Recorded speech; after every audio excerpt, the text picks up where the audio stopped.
All right, hello everyone, and welcome to another episode of South African Coin Talk. It's great to see that our YouTube channel has taken off, and a lot of people are subscribing to it. And we've uploaded most of our talks and meetings up there. So we trust that you're enjoying it. And our aim and ambition is to promote South African numismatics as much as we can, to get as much speakers as we can to give us structured talks. Today, we are privileged to have with us Richard Stone from the South African Mint, who is going to give us a talk today. But before we get into his talk, Richard, how are you doing today? Anthony, I'm doing great. Thank you. It's always fun for me to be involved in anything numismatic. It is not only is it my professional life, it's also my hobby, to the detriment of my marriage. I'm kidding. No, it's always it's something that's very close to my heart, and we at the Mint are very conscious of the fact that we want to support the fraternity of numismatic enthusiasts, and we also want to support the secondary market. Someone once said that if you look after the secondary market, the primary market takes care of itself. So we're very keen to engage with enthusiasts and with dealers. And I'm very pleased and very honored and thankful for the opportunity to talk about our products and our work. That's great stuff. I always used to chat to the other people from the Mint as well. I said, you know, the secondary market is the bread and butter, so we've got to look after them. But Richard, just tell me quickly about yourself. You've relocated to the Cape, and how has that been treating you? Are you settled in? Yes. So I've been here for a month now, enjoying the views. Still getting used to the amount of wind that we get here. But no, the family is doing well, and it turns out to be a good choice. Excellent, wonderful. Well, we wish you a wonderful stay in the Cape and all the success, and hopefully working remotely is going to be a new challenge in your life, and we can look towards the South African Mint giving us more wonderful numismatic items. Just tell me quickly, Richard, is there any latest news that you want to bring to us from the South African Mint? What's happening there since we last spoke? Anthony, yeah, I suppose like everyone else, we are dealing with the effects of the pandemic. Our supply chains have been severely disrupted. For us to launch a product, we need a whole laundry list of components. And some of them come from overseas, some of them come from the East, some from Europe, some from local suppliers, and those supply chains have been under an enormous amount of pressure. Getting silver blanks is a major problem. So what we've done is we have focused on the product lines that have low volumes and high profitability. This removes complexity from our production facilities, and also from activities like packing and certification. So as a result, we've had to discontinue a variety of our product lines for the time being, hoping to launch those up as soon as things open up. But I actually have a presentation that I'd like to share, which is a short recap of the products that we do have on offer. And if you'd like to, I can take you through that now. Yeah, no, we could go to that as soon as I just finish with one or two more questions. Sure. One of the interesting things that I've been asked quite a number of times is, you guys have come out with a beautiful 2-ounce silver Kruger Rand. And I must say, I've had the privilege of holding one in my hand and looking at it. It really is a stunning coin. What has been the appetite for that, both locally and internationally? Yeah, Anthony, that is a stunning coin. The Kruger Rand is one of my favorite coins to look at, and we've gotten used to the fact that you have to look at a 1-ounce coin being the largest size We brought out the 2-ounce gold a couple of years ago, and that was followed by the 2-ounce silver, which is, for the price you pay, is an absolutely spectacular coin to look at. The uptake on that coin has been very successful, I think driven in part by the success of the silver bullion version of the Krugerrand. So yeah, no, it's selling really well, and we are keeping the mintages stable at this stage, but we expect to sell out this year. Okay, before you just give us a brief overview of the product line, a question for you regarding a set that the Mint had made specifically for the South African Reserve Bank for their centenary, that was given to staff of the South African Reserve Bank, the South African Mint, and the Banknote Society, or the Banknote Company. You just want to, I know you touched on that set previously, but just to elaborate on that, is that the correct synopsis of that? Anthony, yes, I can confirm that the Reserve Bank approached the Mint to develop a gift set, which consists of a proof circulation R10, a commemorative gold-plated sterling silver bimetal crown with the same design as the commemorative R10, the circulation R10, as well as a rectangular medal, which features the 10-pound note from 1922 on the one side and a 10 Rand note from 2021. And initial intention for that product was also to sell that product on into the market. But given the limitations of our production capacity and the complexity of putting those products together, the decision was made to only give those out as gifts. So they are quite special. I think there was a mintage of 4,350 of those sets were manufactured and were distributed to the employees of the Reserve Bank, SA Banknote, and the SA Mint. Excellent. I had the well. I think you did show a picture of it previously. Actually, quite stunning. I really admire that the bimetal R5 coin as well. The crown size one. It's absolutely stunning. And I think you know, for collectors out there, it's going to be a set that a lot of people will be looking to add to their collections if it does come on the market. Yeah, I think it's unavoidable that it will. Obviously, the Reserve Bank would like their employees to hang on to these.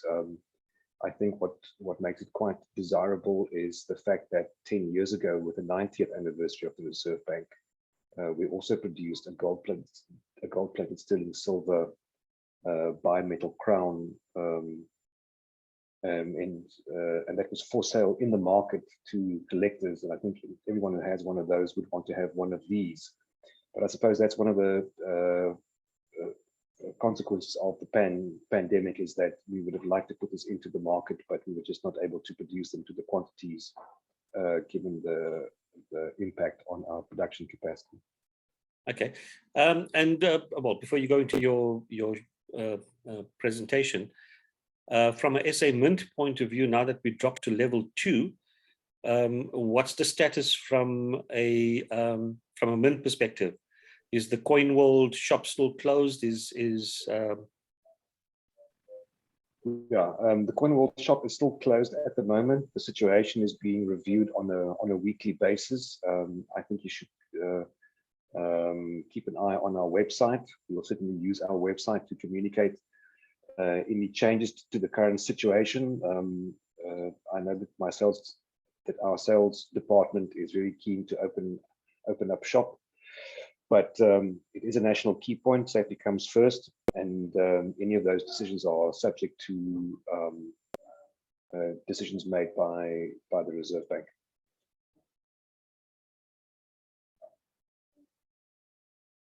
Sorry, I was on mute. You're on mute. So, Richard, if you can just take us through your brief presentation before you go into your talk, that'll be appreciated. Over to you. Thank you. Can you Can you see my screen? Yeah, I can see your screen. Okay, so I'd like to take you through, and I'm perhaps I should just quickly switch off my camera.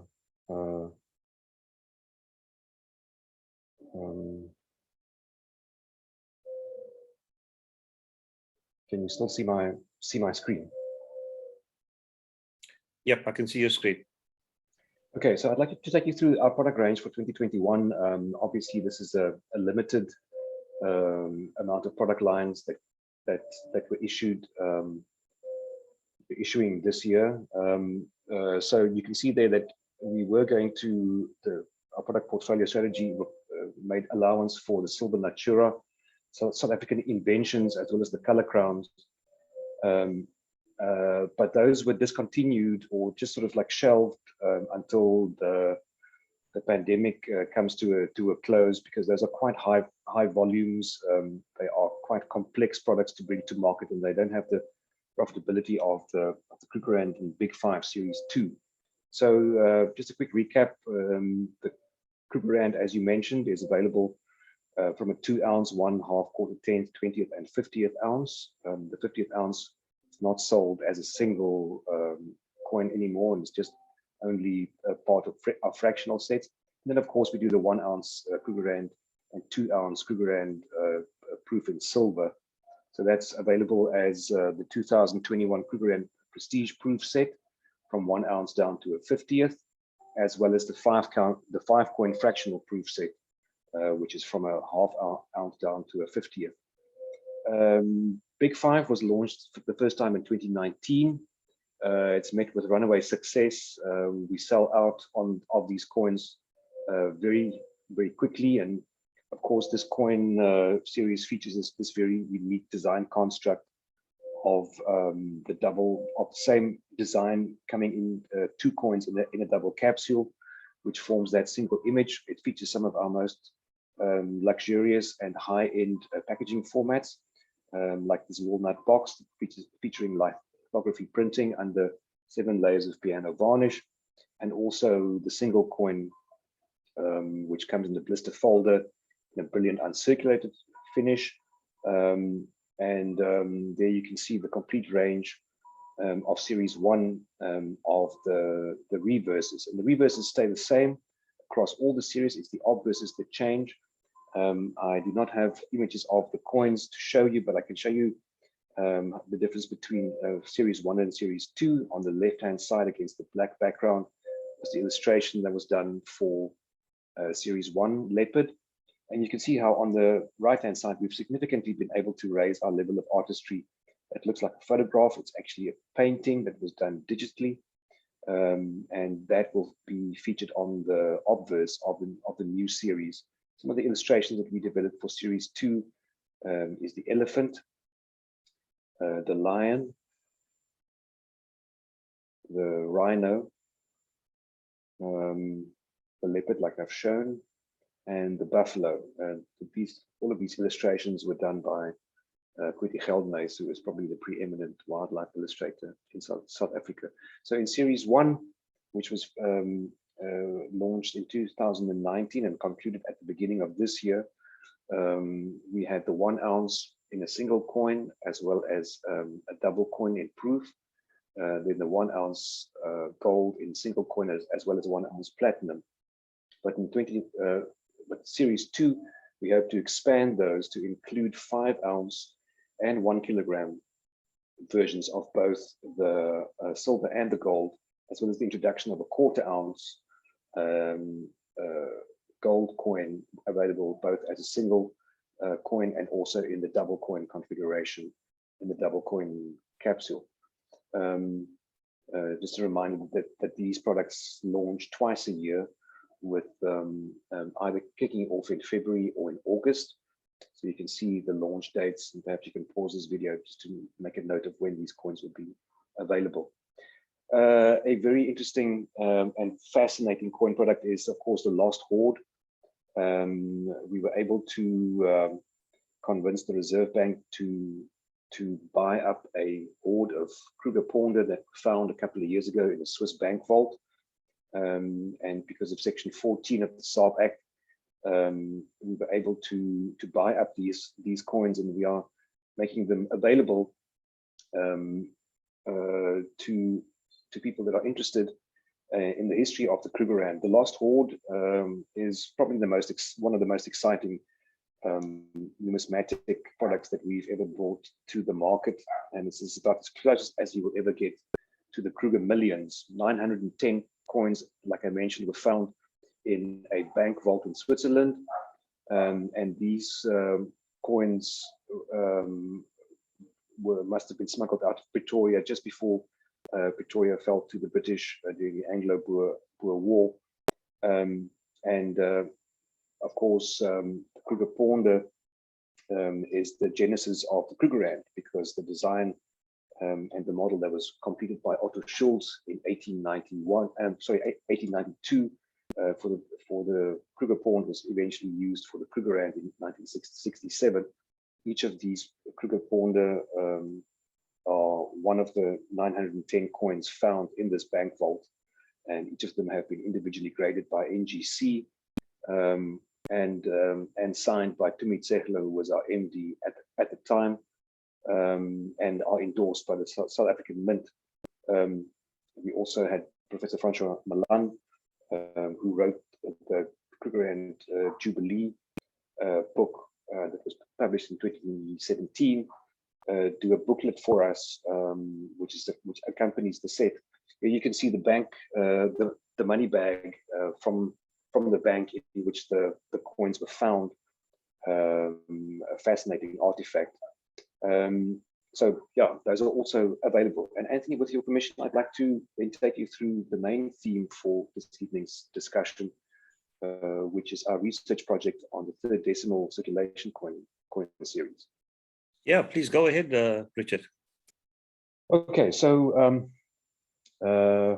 in my department, one of the responsibilities that we have is to do research, and we have a lady called Charlene Bergman, who is our knowledge management expert. We would eventually one day have to replace the existing circulation coin series, and working towards that, we started with some years ago with a research project to establish the parameters and the history of the development and evolution of the third decimal circulation coin series of South Africa. So for people who are not sure, the third decimal circulation coin series are the coins that are currently in our wallets and have been since 1989. Here you can see a timeline of when the development started, and where we find in 1987, and all the developments that happened to our circulation coin series, also some important milestones in our country's history. And this is draft 3.2. We are working on draft 3.3, which will eventually, when finalized, become draft 4, and will be contained as a display in our museum at the SA Mint. A fascinating history, which led to us discovering some true artifacts, some real treasures in the high value store of the SA Mint, in the deepest recesses of the SA Mint's bank vault. And it's my absolute pleasure to share this with you today. I think anyone who is a numismatic enthusiast will be thrilled to see some of our discoveries. So the first thing that I'd like to show is the original drawings. We came across a variety of them. Some have gone missing, but this is of course the 1 cent design that was done by Susan Erasmus in 1987, which became the design for the 1 cent coin. Sadly, the 2 cent coin has gone missing. Here we see Linda Lotriet's 5 cent drawing, a beautiful illustration, which is typical of the illustration style needed for the modeling process that eventually results in the die manufacture that is used to strike the coin. And here we see Linda Lotriet's illustration of the 20 cent, the Pro tier, This is actually the first indication of the variable landing, which has become typical of South African coins. This is quite fascinating. Of course, today on the R10 we have the portrait of the kudu, but it actually was intended to be a leopard. Very few people know this. So you can see on the left there the original illustration, and on the right how they did a redesign of the head of the leopard. And this was actually the selected design to become the R10 coin until it was discovered that one of our neighboring countries, actually not a neighboring country, I think it was then Botswana, had recently released a leopard on one of their coins. So it was subsequently changed to a kudu. And you have to excuse the photography. This was taken with my cell phone in a very poorly lit room in the deepest recesses of our biggest vault at the Mint. And you can see two of the pattern pieces. You can see the overstrike of P1 and P2. You will also find these coins in Brian Hearn's book in his catalog. And you can see that elements of the typography were retained for the R10 version of the kudu. But I think these are really fascinating. Note that the first pattern piece had a constant landing width, and that was struck in 1988 according to our records. And in 1989 you can see the first iteration of the four-sided variable landing, which are used on the R10 coin to this day. This was one of the other designs. So once it was decided to do away with the leopard, the kudu was considered as theme for the R10 coin. And you can see that elements of the portrait were retained, although we don't know why they didn't go with the full body kudu and instead went with the portrait. So this is what the series of coins looked like in 1994. I mentioned 1994 because it was not only the first democratic election of our country, but it was also the first time in which all nine of these coins were implemented. Up until 1993, the 1 cent through to the R2 coin was implemented, and then the R5 came out for the first time in 1994. 2 copper-plated steel coins, 3 copper-plated steel coins, 3 bronze-plated steel coins, and 3 nickel-plated copper coins made up the series, the third decimal series by 1994. Speaking about the R5, this was the eventual design, again, an interpretation of the original.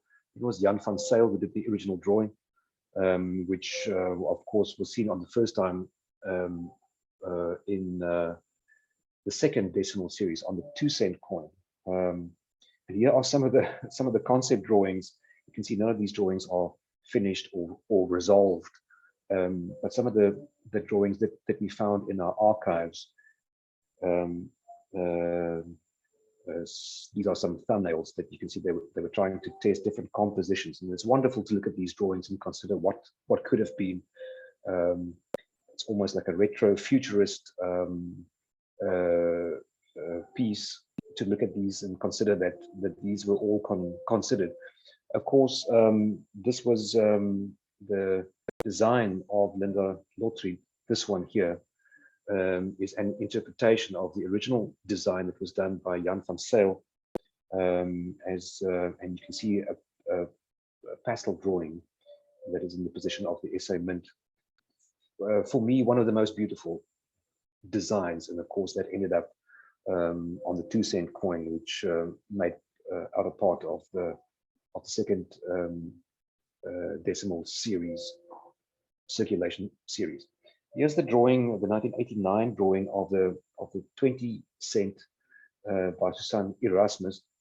And it was interesting to note that if you can note the configuration of the denomination, you have the 2 higher than the 0 and the 0 higher than the C. Now this was changed in 1995, and apparently what happened was that the there were some complaints that the denomination on the coin was too small. So you can see that the 1990 10 cent it looked like that, showing the Arum lily. And you can note the size of the denomination being significantly smaller than the version that came out in 1996, done by the same artist. And I think a very effective increase in the size of the denomination without causing too much distortion to the composition of the design by the time it was launched in or released in 1996. What's fascinating is the history of the South African 10 Rand coin. Now, it's unlikely that we will in the near future see a 10 Rand coin, but it's interesting to note that as early as 1998, development work started on what a 10 Rand coin could look like. Of course, it was never launched, but it's a substantial amount of work, both in R&D and development, was done from 1998 towards realizing a 10 Rand coin. And what you see there, and again, I have to apologize for the photography. I had to photograph these with a cell phone camera under very trying circumstances, because obviously these coins are pose a serious security risk. This is a pattern piece. It looks like a bimetal, but it's actually a selectively plated pattern piece where they tested a background texture on the white metal, and then just used like that image of a mask in the copper plated center area, which seems to be a nickel coin. On the other side of that pattern piece is what's called a latent image, and you can see that at different angles you either see the initial of the SA Mint, the old SA Mint logo on that side, and if you hold it at another angle, you can see like a 10 Rand. So I think they were considering a latent image as a security feature on the 10 Rand coin, either by the end of 1998 or the beginning of 1999. Our records are not clear, and this is fascinating. This is one of the designs that were done during that time by an unknown artist for a possible concept design for a 10 Rand coin, featuring the most wonderful collection of textures and design elements, including cowrie shells, sun drawings, Ndebele patterns, Cape Dutch building style, as well as a variety of other textures and design elements with a very expressive R. And this must have been done perhaps early in 1998, but it could have been done later. This is one of the other designs, a much more formalized approach to how the theme of the rhino was handled, and a far more abstract approach to how the patterned outer metal design was handled. And this is not a great photograph, but this is fascinating. And you can see that this is a pattern piece that was produced in 1999. I'm sure it was produced in 1999 because it bears the date of 1999. And you can see that the name of our country is written in both Zulu or Ndebele, which is the same spelling at this stage, English, and what seems to be Sotho or Sepedi, I'm not sure, on the obverse. And of course, by 1999, you still had the old coat of arms. So this is this coin was actually smaller than the 5 Rand coin, the same way in which the 1 Rand is smaller than the 50 cent. And again, you can see that it is not a bimetal coin, even though it looks like it's actually selectively plated. So it would have been a nickel plated copper coin, and then with bronze plated with this beaded texture running around the center to facilitate the transition. Not very successful, as you can see that there's a significant amount of misregistration between the bronze plated area and the nickel plated area. Also significant departure in very round beading on the obverse and very sort of fine lines on the reverse. No idea who did this drawing. And they tried both white metal on the outside and yellow metal on the inside, as well as the inverse of that with the yellow metal on the outside. So this was fascinatingly done before the bimetal fiber rand was developed. Now more than 20 years ago, and a very strange serif R and serif 10 rand. And these are to see this thing in real life is quite an experience. It's a fascinating object to hold in your hand, and to think about what could have been. There's very few of these in existence. I can't give you a precise number, but there's very few of these around.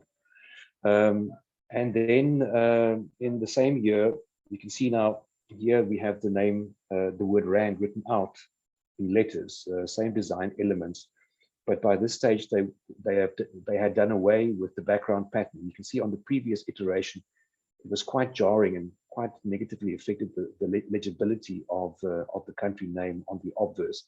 So I think that's why they then retained this pattern, fairly refined pattern language on the reverse of the coin, and removed it entirely from the obverse. You also see the word specimen, denoting that it's a pattern piece engraved on the die, as opposed to being overstruck like you saw on the 2 rand, on the leopard 2 rand. It's got a serrated collar with edge lettering, and it's quite interesting to note. We actually found the drawings of what the edge lettering was intended to be. Now, if you look at an existing bimetal 5 rand, which also has edge lettering running in a groove, you will note that it goes all in one direction. But the intention here was to, obviously this is done in mirror, so that the result on the edge of the coin would be the right way around. But you can see that R10 is upside down, then that one's the right way up, then upside down again, then the right way up, and upside down again. And I think the intention was to have the edge lettering, at least half of the edge lettering, face the right way up, irrespective of whether the obverse or reverse are showing. There you can see a detail of that drawing. And again, I have to apologize for the photography, but you can see the result of the edge lettering saying 10 rand. There you can see it like the clearest. I was under I had very limited time to photograph these coins. And then, of course, moving on later in time, a couple of years later, or a year later, the coat of arms changed. This was during the Thabo Mbeki presidency. This coin you see on the left-hand side was the last iteration of the old coat of arms, which was modeled, of course, by Arthur Sutherland, who also did the modeling on the new coat of arms.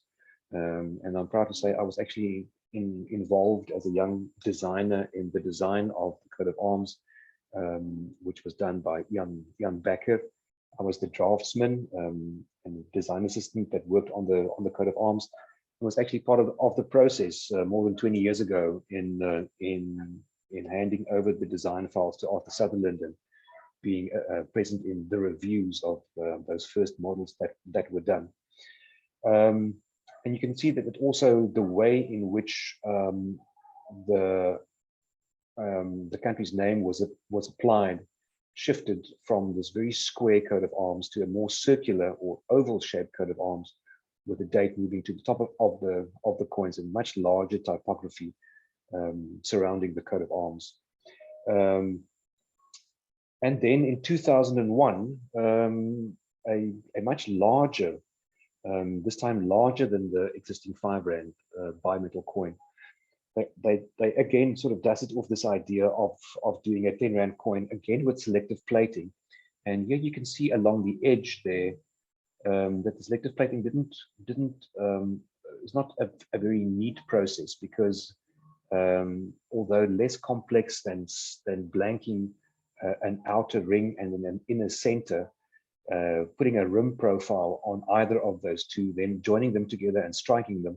Selective plating is a process whereby through a chemical screening process, only the center of the coin is exposed to an electrolysis process whereby bronze is actually plated onto the nickel. And you can see this pattern again, a combination of straight lines, curved lines, and dots. And I actually came across this photograph, which is a stock image by an American stock image house, which reminded me of this. It's almost uncanny how similar that edge pattern is, but it could not have been.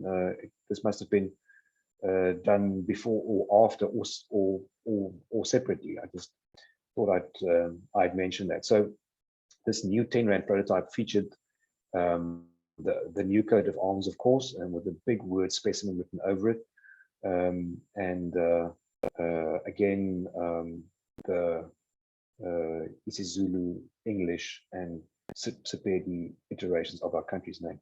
So interesting to note there that the first 10 Rand coin that was made was going to slot in between a 50 cent and a 1 Rand diameter size. And the 1 Rand, our current 1 Rand being 20 millimeters and the 50 cent being 22. This was going to be a 21 millimeter coin. And those were produced in 1999. And then later iterations, the second one in 1999, as well as the first one, or the one that was made in 2001, were 26.2 and 27.5 millimeters respectively, so that they would either fit in between the 1 Rand and the 5 Rand, or then be substantially bigger than the 5 Rand bimetal coin. So then in 2002, of course, the 1 cent and the 2 cent fell away. These were copper-plated steel coins, and they were taken out of circulation because they had no practical function anymore. They were very expensive to manufacture, as they were being manufactured in very, very high quantities, and they did not get back into circulation to be recirculated. So the smallest denomination became the 5 cent, and then of course in 2003, or at the end of 2003 or the beginning of 2004, the first bimetal 5 Rand was developed. This was done in response to the security of the 5 Rand single metal coin being compromised. People were starting to fake the 5 Rand coins, and the bimetal development work was then at a stage where patent pieces were distributed to the coin industry, so that people who manufacture and own coin automated systems could start testing these patent pieces. And I know for a fact that a lot of these patent pieces are still out there. I know a lot of coin collectors who have these patent pieces. So then in 2004, the bimetal 5 Rand was introduced, showing the design, the Jan van Zyl design that initially started off on the single metal coin. And then in 2012, the 5 cent fell away, leaving the 10, 20, and 50 cent as the only yellow metal coins. And I'm surprised to know how few people know that only in 2013, the 10 cent changed to a copper-plated steel coin instead of being a bronze-plated steel coin, which is the history of the third decimal series. And that's some of the reasons why I think I have the best job in the world, is that I can go through these archives and discover these things that, for anyone who's interested in numismatics, and even if you're not a numismatic enthusiast, if you grew up with these coins and they've been a part of your life since the early 90s, actually since the late 80s, have a special relationship with them, and to come across all these weird and wonderful drawings and pattern pieces has been an absolute joy. And I was able to secure permission from the COO of the Reserve Bank, Mr. Pradeep Maharaj. I had to get permission to expose and to make public the content of our research project. So certainly this cannot be anything and everything about the third decimal series. I'm hoping that someone watching this video would either have information or images or documentation that might be of value to our research project. And if so, if you could please contact me at richard.stone@samint.co.za. I would love to start a conversation and see what you have to offer. And Anthony, that concludes my presentation. I hope I haven't taken too long. No, Richard, not at all. Sure. That was fantastic. And thank you for a well-presented talk tonight. Something that I think is going to entertain the South African numismatic community. I've been collecting now for 30 years. And I'm actually keen to invite myself to the South African Mint archives to see what I can dig up in there. Because, I mean, there must be an amazing wealth of information that has not been publicly made yet. Yeah, look, there's other stuff as well that isn't in the presentation. One thing I can mention, stuff that I can't mention, but something that I can mention is some pattern pieces of the bimetal 5 rand, the first bimetal 5 rand coin, where the security printing or the micro lettering that says sob, sob, sob, sob, sob, it's actually going at different angles, and to hold one of those coins in your hand is just it's amazing. I sometimes have to pinch myself that this is my job, and obviously research is a very small part of what we do. Most of our work is development, but to be involved with this is a great honor. It gives me great pleasure to share it with you guys. And Richard, I'm glad that we've associated ourselves with you, because we share the same interest, and not only myself, but the rest of the numismatic community. And I think it's people like you that we're going to look to actually part with information that has not been publicly made yet, with obviously the authorization from the necessary sources. But I'm looking forward to what else you're going to dig up, because this is absolutely fascinating. I mean, in 30 years, for me to see the different stages and designs of the 5 Rand coin in terms of the design, that's absolutely brilliant. Brilliant. And thank you, Anthony. Sorry, go for it. No, I'm just I'm grateful for the opportunity. This is something that I'm really passionate about, and obviously this earth-shattering stuff like this doesn't come along every day. But there's some other stuff. I think especially stuff on the history of the Kruger and some documentation that I've come across that I'd like to share with Coin Talk. And I'd like to also engage with people. So please contact me using my email address. I'll be happy to answer any questions. Brilliant, and I'm sure everybody would do that. Richard, please don't. We're not going to leave this here. I mean, I'm going to look towards you to actually providing us with more structured talks like this here, and it's really a great benefit to the South African numismatic community. It's not all about the sales from the SA Mint. It's not all about marketing and promoting items, but it's also about the history of the stuff that we've left behind, okay? And stuff that could have been, but has not materialized. Like the 10 Rand coin.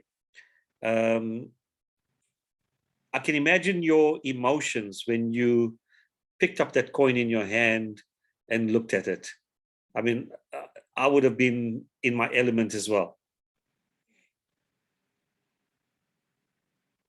You're on mute, Richard. Sorry. Yes, I remember the first time I heard about these patent pieces was when Dr. Mike Gradwell, who was General Manager of Manufacturing Support and Development, came walking into my office at the Mint and said, guess what I just saw? I was in the high value store and I saw 10 Rand coins. Even for me to organize a viewing of these coins, the amount of red tape and admin that you have to go through to get to that part of the safe, and you have to have like a variety of people there with a variety of keys at the same time to get into this one area, and then to see these coins. It's the kind of thing that it's amazing to hold them, and obviously these coins. We are working on a display for our Museum of Coin World, where we will hopefully be able to display some of these drawings, which I think are fascinating artworks, and also be able to display some of those 10 Rand patent pieces. I think are probably like the holy grail of coin collector. These will not be in the market. They're going to remain in the museum, obviously. But to your point, who knows what else is in there as far as development work for the first and second decimal coin series. I grew up with the second decimal coin series, with like the big nickel 1 Rand. It's a difficult, time-consuming thing, but I think it's a very worthwhile endeavor of my department to actually do these research projects, not just for my own edification, but also for the numismatic enthusiasts out there. I think it's fascinating. Yeah, thanks for that, Richard. Sorry, your audio was just breaking up there a bit. I'm not sure whether it's your signal or not. But coming back to the 2 Rand coin with the leopard, the pattern pieces that you showed. I'm not sure, if those pattern pieces were made available, but I've actually seen 1 or 2 pieces of those pattern 2 Rand coins in the hand of private collectors. Yeah. So they're actually quite fascinating pieces as well, to think that we could have had a different version of a 2 Rand coin, including the 5 Rand coin in terms of design. If you think that some of our coins, we make hundreds of millions of those coins every year, and that's the wonderful thing about coins, is that it's virtually impossible to track down all of them and destroy them. So, theoretically, even 1,000 years from now, you will still find some of these coins around. And that makes the development of coins so fascinating, is that different from a painting or a sculpture or something like that. Coins, they cross the millennia. They cross centuries, and they become such an integral part of our visual memory. But it really is important. It is something that is not just interesting to the collector, but to all people. And I'm hoping that by sharing this, we can start more conversations and get more people interested in this method. Yeah, and that's wonderful news, Richard. And like I said, I'm going to reiterate, I'm glad you share the same passion as us to bring numismatic information to the public, and that's what we're here for. And I think, with COVID being here for almost 18 months, it's really tied us down in terms of what we can do in terms of gatherings, in terms of numismatic meetings, etc.